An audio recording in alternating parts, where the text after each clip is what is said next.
All right. Good morning and welcome. I'm Kelly McBride. I'm with the Poynter Institute, and we are going to get started here. And we're going to start just by telling you a little bit about our interest in this topic. So algorithms, journalism, and democracy. As an ethicist at the Poynter Institute, I'm very aware of how our means of distribution with journalism affect democracy. And we pay really close attention to that in emerging democracies, so you can think back to the Arab Spring or some of the other revolutions that we've seen recently, and you can see how allowing ideas to gain traction in the marketplace of ideas has democratic implications. And so as people like Nick and somebody else that we have both worked with, Gilad Lotan, who couldn't be here because of Rosh Hashanah, as people like Nick and Gilad started working on this issue, I was paying really close attention because in addition to just being an interesting computational issue, it's also a democratic issue. So that's sort of how I got into it. All right, thanks, Kelly. I'm Nick Diakopoulos. I'm an assistant professor at the University of Maryland, and my background is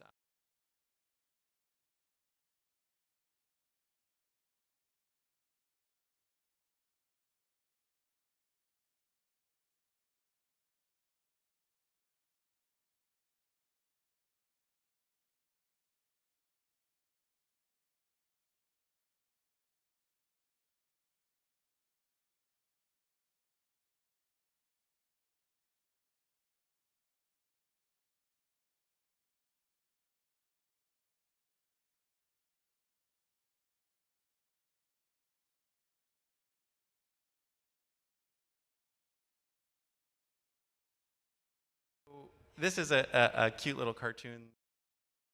New Yorker earlier this year. You have this woman sort of looking annoyedly back at this guy saying, you know, I'd like to meet the algorithm that thought we'd be a good match. And I think this captures a really important issue, which is that algorithms are starting to make decisions for us in all different walks of life, but we don't really have a lot of clarity in terms of how those decisions are made or whether or not they're good decisions, and it's difficult to hold those algorithms to account. So algorithms are not just in romantic matching systems, they're also in government, throughout the corporate America. You see algorithms being used in political messaging campaigns, urban planning, predictive policing, teacher ranking systems, but also in corporate systems as well. So human resources management, search rankings and auto-completions, the way that news is laid out in something like Flipboard. There's basically algorithms in almost everything that we touch in our daily lives now. Having said that, and sort of talking about the broader scope of these things, I sort of want to turn it over to Kelly now to jump into some of the democracy elements here. So think about the marketplace of ideas and think about, let's just think about how this works in democracy. Democracy is this idea that the best ideas will surface and that citizens will be able to sort through these ideas and then take action. And this goes back to the very first democracies known to man. And it's, when we think about that idea, this sentiment, if all mankind minus one were of one opinion and only one person were of the contrary opinion, mankind would be no more justified in silencing that one person than he would be justified in silencing mankind, all of mankind. So that's John Stuart Mill. And that's really sort of wonky government philosophy kind of stuff. But when we think about the marketplace of ideas, we think about the most popular ideas gaining traction. And if we look at our old system of journalism, it was this mass publication, mass production type system. So we knew in the old system that the marketplace of ideas was very imperfect because you had to have access to the means of production and distribution in order to get your idea heard.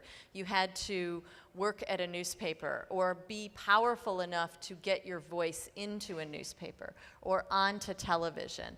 And so, and most of the people who were controlling the decisions in that old system were old white guys. Right, and we knew that it was a very imperfect system, and we have spent a lot of time looking at the flaws of that system.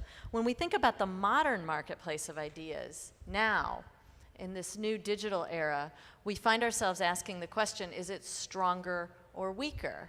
And I can actually make an argument for both. I can make an argument that it's stronger, and I'll show you a couple of examples. And then we'll talk about how it's also a bit weaker. So in this new marketplace of ideas, distribution is really the key. Anybody can publish information now. So publication used to be the problem in the old media system, and now distribution is really the place where we see power being wielded. So you can look at this classic blog example. So in the wake of the Newtown shooting, this professor in Boise wrote this blog post. I am Adam Lanza's mother, a mom's perspective on mental illness, on the mental illness conversation in America. And this is the type of idea that in the old system would have had a very hard time getting traction, right? So she posts this on her own personal blog. But because of social, because we all can help distribute information, this starts to gain traction. And then it feeds into a virtuous cycle, because what happens is, because it starts to gain traction, eventually somebody at the Huffington Post and somebody at Gawker see it and bring it into their system of publication, and then they amplify it. And that's really how the cycle works right now, is an idea gets published, and then there are these powerful amplifiers that take hold of it and start shouting this idea out into the marketplace. And this is, I'm pretty sure that this would not have ever seen the light of day before the internet, that this idea, because it's just a mom, and she was in the wrong geographic location, you know, she was in Boise. So it really wasn't going to get a lot of traction in the old system. And then here's another example, how ideas or information gets passed quickly, right? Like, this was one of the first examples of the power of Twitter. So the plane lands in the Hudson, this guy's on a ferry, he takes a picture, he posts it to Twitter, and bam, it is instantly circulated into the marketplace of ideas. And so if you think about, like, the Rodney King video, right? It actually took weeks for the public to see that video. The guy who took it tried to get a local television station to distribute it, and they wouldn't. CNN was new, and they got a hold of it and started playing it over and over again. But it was weeks before there was an uproar about Rodney King. That would be hours today, and you can go look at Ferguson as an example of where ideas were being distributed very quickly, because primarily Twitter. And so those are two examples, and many others, where the marketplace of ideas is actually stronger today, and that's a good thing. But we live in this era where people say, news will find me. And the reality is, that's not always the case. So the way news finds us, because now there's too much information to consume, the way news finds us is because of an algorithm. And there is absolutely no transparency around any of these algorithms. So all of these, anything that's trending, is trending because a computer programmer or a bunch of computer programmers wrote an algorithm somewhere to create the list. And there's been a lot of research done on how these algorithms work, and Nick is going to talk about this in a minute. But controlling the information within our ecosystem is no longer our job as consumers. We rely on machines to help us sort through this information, and we're sort of in a place now where we deposit an incredible amount of trust in these algorithms. We let them make decisions for us without asking a lot of questions about how they sort through the information and which of these great ideas gets to land in my lap so that I can consider it and then take action on it as a citizen. So this is what we look at, right? As it gets easier to publish content, the more content streams are created, the harder it is for consumers to keep track of the content. So we rely on these machines. The better we understand algorithms that govern this world that we live in, the better citizens we will be. So what do we do about it? The fact that we've got algorithms out there making all kinds of decisions for us in terms of what we're exposed to, what gets emphasized in our newsfeed. More accountable for what they're doing. So can we start to characterize the bias or the power of an algorithm? When might algorithms actually be doing stuff that is detrimental to us? Under what conditions do they make consequential decisions to things that are important in our daily lives? And of course, what role might journalists play in holding algorithmic power to account? So I'll talk conceptually here for a bit. What is the source of algorithmic power, really? It's decision making. We're asking automated computer programs to make decisions for us.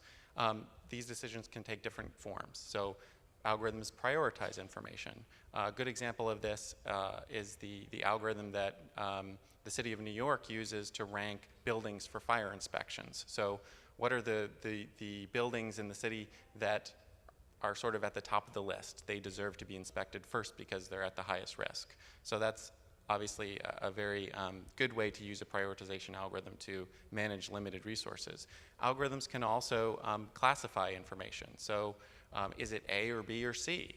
And you see this popping up in places like YouTube, where Google runs an algorithm across every piece of content that's uploaded to that site called Content ID that looks at the audio and video material that you've uploaded and tries to determine, is this infringing content or not?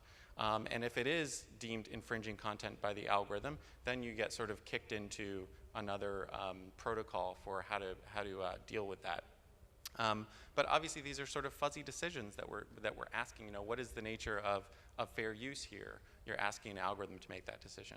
Algorithms can also associate information, so creating connections between different things. A good example of this is autocomplete on search engines. So there have been various cases throughout the world where people are complaining, hey, when I type in my name on Google search, it says I'm a prostitute, or it says I'm a gang member, or something like that. And people have started to bring these cases to court in different places. Not in the US, because we have legal protection for Google against those kinds of things. But there are interesting associations that arise through the algorithm that might have consequences for people. And of course, a big one is filtering. Algorithms decide what gets shown or what doesn't, or what isn't shown. And this comes up in cases of censorship, for instance. So Evgeny Morozov had this great quote in his book from last year where he says, "We must stop thinking of the new filters and algorithmic practices as unproblematic, objective, and naturally superior to the filters and practices that preceded them. These new filters might be faster, cheaper, and more efficient, but speed, cost, and efficiency are only peripherally related to the civic roles that these filters and algorithms will be playing in our lives." So this sort of underscores, again, this need to start being a little bit more critical of the civic role that algorithms play for us. So he's like the modern day John Stuart Mill. Yeah, maybe you could say that. I'm sure he'd love that epithet.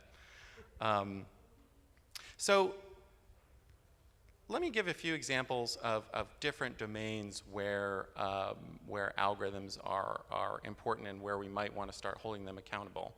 So I'll talk a little bit about how something like Yelp affects small businesses. Yelp, I'm sure you've all used it. It's a great way to get reviews on different businesses, not just restaurants, but all kinds of different businesses in your community. Their tagline, real people, real reviews. They have an algorithm running across all of these reviews to filter them, basically to determine, is this filter legitimate? Is it fake? Is someone trying to spoof this? You can see in this example, New York Kitchen Bath and Corporation has 10 reviews, but 67 of them were filtered out. So you see there's sort of an imbalance. There's a lot of content that was removed from that small business's review set. So what are the implications of that? Well, we know from research that's been published that 16% of reviews on Yelp are actually filtered out, and they're determined to be fake. But that it's an imperfect filter, and there's different kinds of errors that can arise as a result. So you might end up de-emphasizing legitimate reviews, so you remove them even though they're actually legitimate, or you're leaving fake reviews intact. And so you want to try and minimize either of these errors. But we also know the economic implications of these kinds of errors. So a 1-star difference in your aggregate Yelp review can lead to a 5 to 9% increase in revenue. So think about this. If the algorithm is removing reviews that are 5 stars from your restaurant and leaving the 2-star reviews intact, if those are error-prone filtering operations, then this could have a real impact on your bottom line. This has led to some allegations that Yelp might be sort of using their algorithm as a leverage point with small businesses to say, hey, if you want the 5-star reviews to show up on your restaurant, you need to pay us for advertising. But this is sort of in the court process right now. Let me give another example of algorithms coming up in civil society. So late last year, the Times had a great story about the rise of mugshot photo sites, where these sites are sort of collecting, organizing, and then search engine optimizing mugshots that are freely available online from different police websites. They scrape them, they import them into a database, and then they make it so that if they type in your name and you have a mugshot photo online, it will be, let's say, in the top 10 results that come up next to your name. Now, that's a little awkward, right? Like, you might not want that because, well, for a number of reasons. First of which is that just because you have a mugshot doesn't mean you're guilty.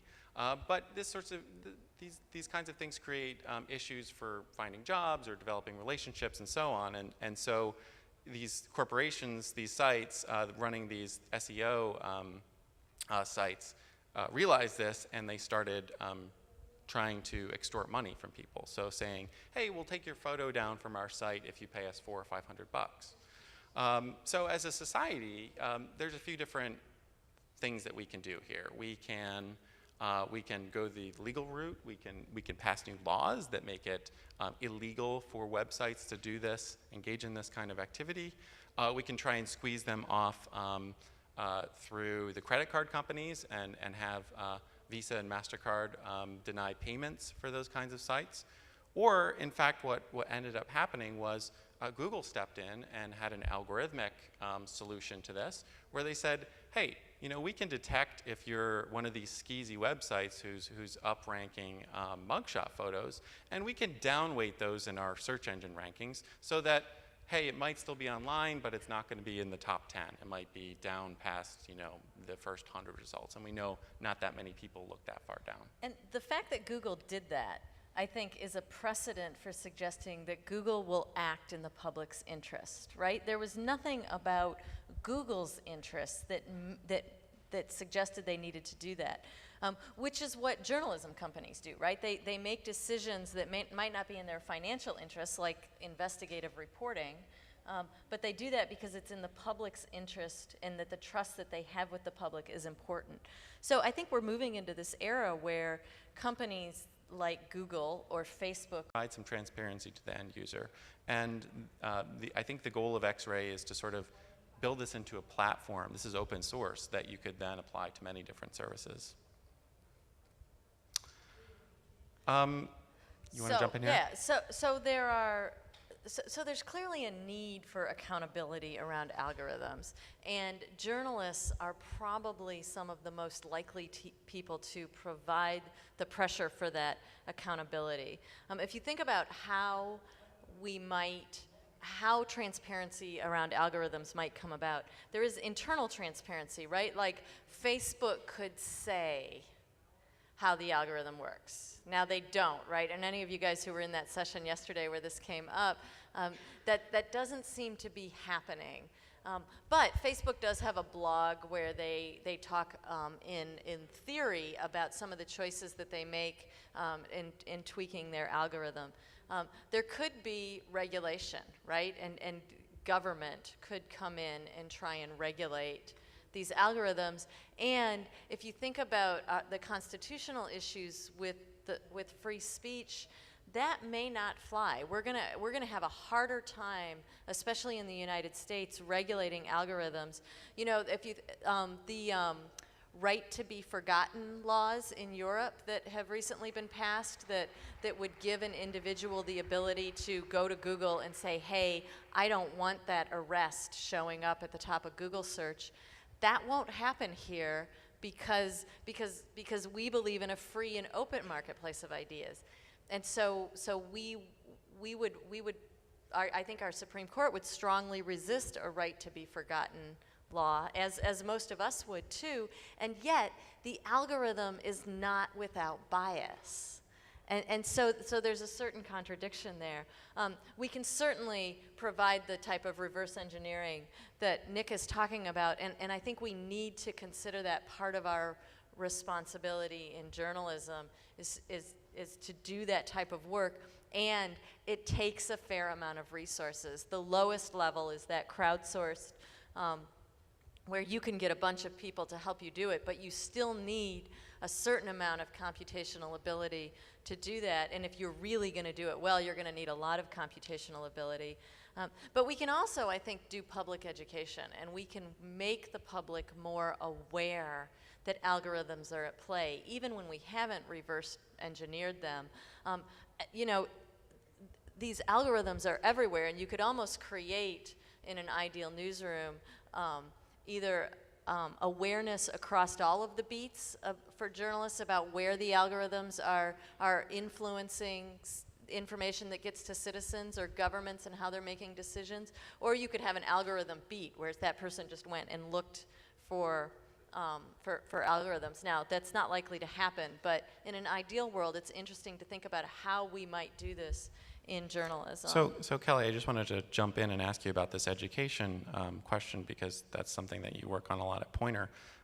What are some of the ways that we might sort of get towards more literacy in the public about algorithms? Or have you thought about specific programs or things you might do to get that out there for people? So I have a little bit. I mean, there is this news literacy movement.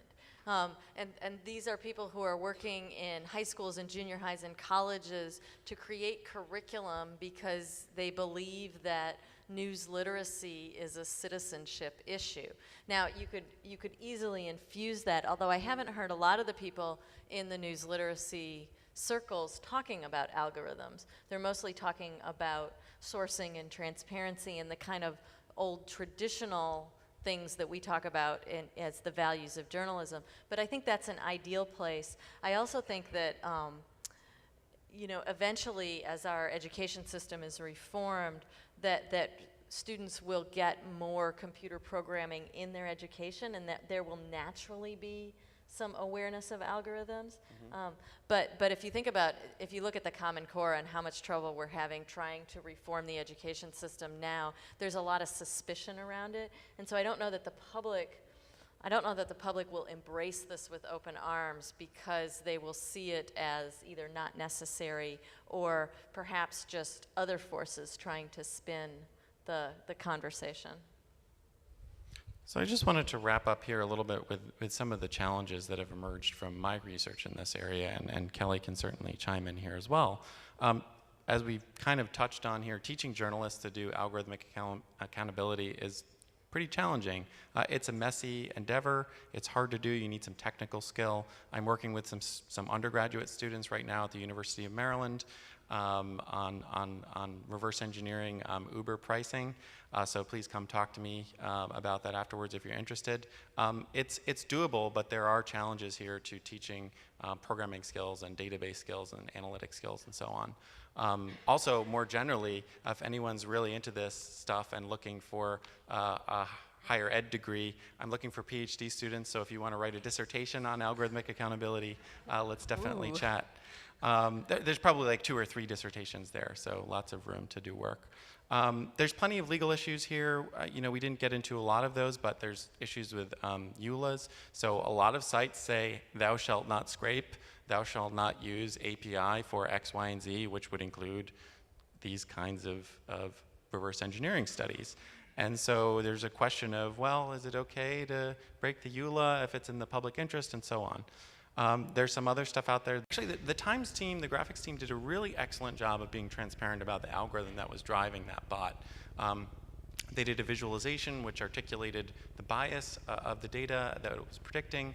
They talked about different criteria that the bot considered, and perhaps the only thing that they didn't do that I might have identified was articulate some uncertainty around the predictions that the bot was giving. But there are some of these examples that are starting to emerge of, I would say, really good ways of communicating how an algorithm is working. Yeah, much easier to do in the micro than in the macro. Hi, a couple of points. Just on the right to be forgotten, it's not a law yet, it's a policy. It was decided by the court. They're figuring out how to implement that. So just for folks in the room who aren't familiar with that. But I think one of your slides, you said false predictions, and I think there's also a concern about accurate predictions, because when you look at big data, you can actually create an algorithm that can tell you all sorts of things, such as where a crime is likely to be committed. But that doesn't mean that just because it's right, you should then use that to do like preventive policing and kind of all of the implications that that could have, both on the ethical and the community level. So I think that's something else that we should be aware of. Yeah, can I chime in on that? Because I think that's like a great example of an ethical conundrum where the information absent any other context could be very harmful. But I don't know that we in journalism want to be in the business of holding back information if we can predict it. What we want to do is add more context to give people better ability to understand it. Yeah, but I think you have to be very careful about that, because you could say, okay, well, we predict this crime is going to be committed by a 20-year-old black man, and maybe there's an 80% prediction there, but that means 20% of the chances it won't be committed. So is it I don't think that you can just say it's a given. We should be conveying information that comes from these algorithms and that comes from big data without considering the ethical implications of getting to a society where we're reporting on predictions that are not necessarily, haven't happened yet. And I think uncertainty is a big part of that, figuring out how to communicate uncertainty around algorithms back to the public. And I think actually there's a huge opportunity here to think about, what does democracy look like in the future when we need to decide as a group what are the criteria feeding into this thing that we want to allow it to operate on? Do we want to allow it to operate on race or socioeconomic status? I mean, we need to decide as a group what we're allowing these algorithms to consider. And then just one question on the news side of things. You see those top 10 lists, like you were saying, it seems to be like, hey, this is the most popular, and as we get to the personalization of news, you might never see any news you disagree with. To what extent do you think that news organizations are or should be including in that top 10 or somewhere news you should read? You might not be interested in it, but you should probably know this to be a functioning citizen in a democracy. Yeah, the broccoli journalism, right? So I think we need to be creative in our use of algorithms. And I was talking to Jeremy Gilbert at the Washington Post just last week, and he was telling me that they're trying to figure out, so as you get more information about your consumer, the way Amazon does, if you're interested in this book, you might be interested in these things here. If you're interested in news stories, people like you are also interested in these. And he's arguing for, and this too. So a little human curation in there. We're constantly going to have to, there's always been a filter bubble. The filter bubble didn't just come about because of the internet. We actually had filter bubbles before that. We're always going to have to fight the filter bubble. And I'm sort of starting to think about how we might allow journalists to have a plug-in architecture to something like Facebook, where there are different editorial strategies that different journalists might have or different media outlets might have. What if Facebook, through their API, allowed news organizations to write their own newsfeed algorithm? And then how would that sort of inform, what you saw if you subscribe to the New York Times Facebook algorithm versus the Atlantic versus, Playboy or something like that? So I think there's a lot of opportunity here to consider the spectrum between fully algorithmic to more editorial notions, and also how different editorial strategies get transformed into algorithms. Yeah, I love that idea. Next question. Hi, my name is Miriam Boone. I'm a doctoral student at Northwestern University with the Intelligent Information Laboratory. I'd like to bring us back to the description of the situation with Google changing its algorithm to deal with those SEO sites. I think that there's some attribution there that is not necessarily supported by the evidence, in that the way that programmers think about these things is, if it's being spoofed by an SEO site, then there's something wrong with the algorithm. It's not a matter of ethics. It's, our product is broken by this new thing the monkeys are doing, so let's fix it. Having said that, I do think that there are people at Google and at other companies that are thinking about corporate responsibility and about ethics and the impact that they've had on journalism and the place that they have now in that ecosystem. One of the questions that you're asking about what we can do to deal with this problem, a lot of the things I'm hearing are about how we can expose problems with the algorithms. And while exposure can lead to public pressure, it will only lead to public pressure and fix that one instance. It can happen again with other companies, with the same company, with other algorithms the same company has or uses. And so a more sustainable solution would be something like, say, working with them. I know that, for instance, journalism industries have come up with a variety of standards of care, and they all have a lot of things in common. But because these are issues that programming companies like Facebook and Google haven't had to deal with in this particular way, they don't have those standards of care. And maybe, some journalists need to work in partnership with them to develop some sort of industry standard. That's a great point. I mean, if you think about the way ethics evolve within a profession, as journalists, our ethics took decades to evolve to where they are now. And we're an unlicensed profession, and so in the technology, in the programming world in particular, also for the most part an unlicensed profession, the ethics are going to evolve in a similar way to in a similar track as they did in the journalism world, as opposed to, say, a place like medicine or law where you have a licensed profession, because you can have ivory tower ethics then. You can say, okay, you have to understand these ethics to get these licenses, which means the educational system has to teach you them, and the educational system will teach it well because they need their people to get past the test when they get out of school to get the license.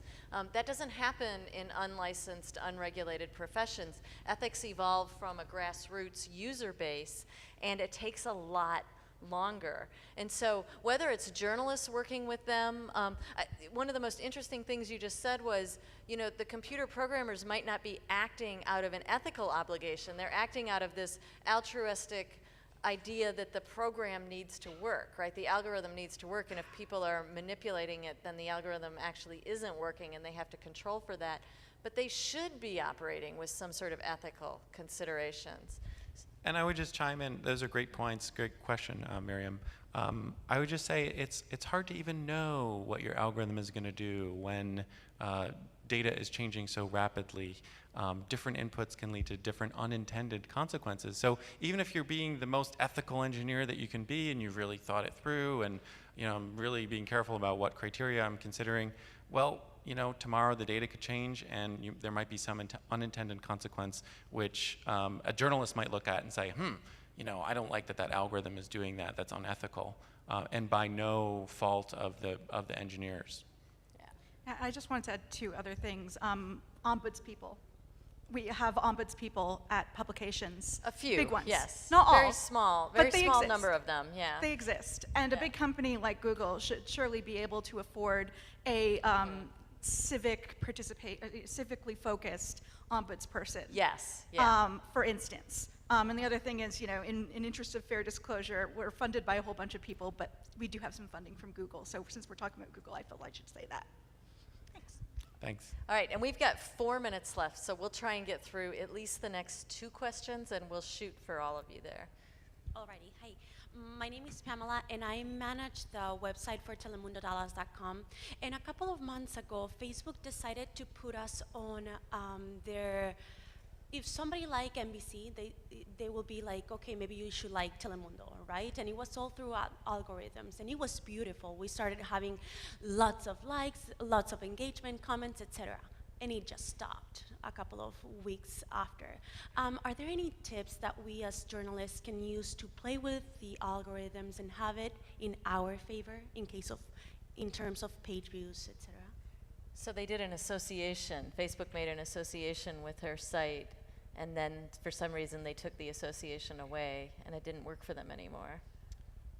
Yeah, I mean, you can try to tinker with things and see what kind of parameters you can manipulate to try and reconstitute that. It's a tough question. I don't really have any practical advice for you. Maybe your engineers can start reverse engineering it and Right. coming up with some strategies. Yeah, the question that you're asking is, why did Facebook make that decision in the first place? And you don't know the answer to that. And that's really the beginning of the exploration. Thank you. Yeah. Thanks. Hello, my name is Beth Conrad, and I'm a journalism professor at Loyola University of Chicago and the past president of Chicago Headline Club, which is a big SPJ organization here. It's interesting, I was across the hall for about maybe the first 15 minutes of we're 50% mobile, now what? It's standing room only. People are sitting in the aisles. They're laying down in the aisles. It is absolutely crowded. Such a juxtaposition from where we are right now. And the whole point is, how can we get some more hits? How can we do some more things as far as audience, not necessarily based on content, but based on, in part, although they're not saying the word, algorithms. So I'm thinking that in answer to your quest for suggestions on what can be done, maybe we need a little more awareness. It's interesting when I'm seeing the hands up here with programs. Let's storm that next session. With, Ready? Everybody follow me. Programmers here, I'm thinking, oh, really? Well, okay. Where are the people that are dealing with journalism content? Where are the journalism educators? And I think that maybe part of that responsibility is with all of us, including when I go back to my university. But I really do think there needs to be an enormous amount of crusader campaign in this area, and there's not. And again, as someone that's the past president of 400 journalists, working journalists here in Chicago, this is not even on our radar screen. Thanks for that comment. I think we're sort of just on the cusp of the wave, and I've seen a lot more interest over the last year. Outlets like The Atlantic are starting to report on this. There's a new channel on Al Jazeera that is talking about data in your daily life and how algorithms are manipulating data in your daily life. It's going to come, I think, and in the next year or two, I'm hoping this room will be overflowing as well. Yeah, I mean, we're getting a lot more calls these days than we were a year ago. So, all right, last 2 questions. Hey there, I'm Justin Myers. I'm a developer on the Data and Interactives team for the Chronicle of Higher Education and the Chronicle of Philanthropy. So first off, I'd sort of push back on the idea that all the programmers in this room aren't working on journalism content. But as somebody who's using software to report stories as well as reporting on just things in general, and as somebody who is trained in engineering, which is a licensed profession, like you were talking about, I guess I'm wondering how much we should think about this as a human issue, how much we should not only be thinking about the algorithms and what they do sort of in isolation, but also what the motivations are behind the humans who ultimately told these things what to do. There's a PhD study. Yeah, I mean, there's so many interesting things in sort of the sociology of how technologies are designed and developed, and there are people, PhD students, who are out there studying these kinds of things. I think it's a very rich area for future work, and it's important not to forget that algorithms are human creations. We exist as people. We have our own biases. We have pressures from our boss, it's got to work tomorrow, so what are you going to do? All right, you're going to do the simplest thing, and you don't have time to think about the implications of it. Or there's organizational pressures that might be at work. All of the sorts of pressures that might have existed in the old world of the old editorial world can be brought to bear on algorithms as well, and I think it's important to remind ourselves of that. Okay, last question. Make it good. Hello. No pressure. My name is Octavia. I work for an NGO where I manage a journalism safety program working with digital and physical threats to journalists as well as psychosocial care. My comment and question to you is about the comment you made earlier about engineers and their non-role in how content gets used, I guess, when it comes to big data. I wanted to talk about or ask you whether you think that proper threat modeling, risk modeling, adversarial modeling before on a software and on a human level before you actually start building anything and using algorithms would help that problem. Yes, I think it would. I mean, I think having a risk model and a threat model could, at least help you think through some of the implications of engineering decisions. Is a small startup going to do it? No, they're not, because they've got to ship a product next week. Should they do it though? Should they? Well, I'm kind of a realist, so I balance should with can.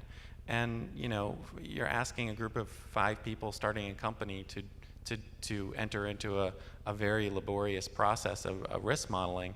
Well, yeah, I think they should think about it some, but on the other hand, they have investors and they need to ship a product next week. So you sort of try and balance those things. Now, the larger organizations, which do have the resources to do this, and which are producing platforms that touch millions of people every day, yeah, they should really think about it a little bit more.